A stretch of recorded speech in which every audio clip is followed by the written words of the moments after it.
Good morning guys. Ito guys, tapos ang ating bigyan ng pagkain guys sa ating alayang itik. Yan po sila guys.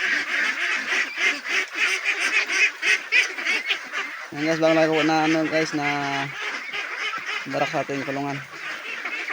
Kasi medyo basa na po yung kanilang kulungan kaya nagkanapagan ng barak. Para hindi po sila basa. Para hindi po sila makasakit guys. Yan guys oh.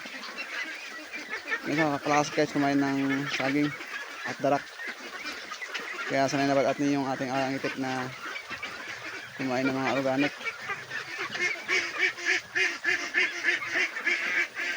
Ingat lang guys pag nakakapag-itik mo guys, sinasay mo sa ano, sinasay na kumakain na organic.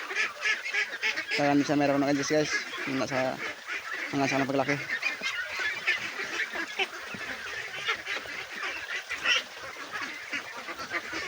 Yan guys, sisimot lang nila yung ano yung pagkain. So, bigay pa tayo ng konting tips guys. Para sa silang bigyan ng organic. Ito guys, tapos na po yung unang ikatin. Kaya itingin sila guys para betang.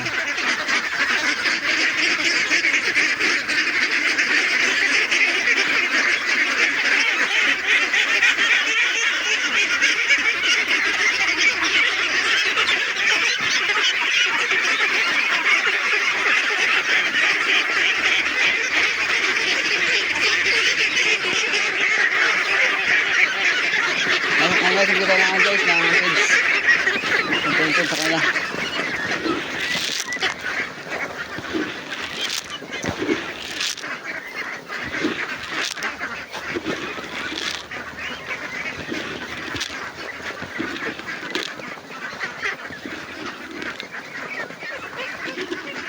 Guys, ubos na yung pigs na guys, ubos na yung pagkaila guys.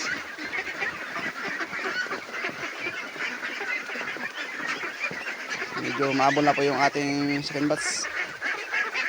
Kaya hindi matagal guys.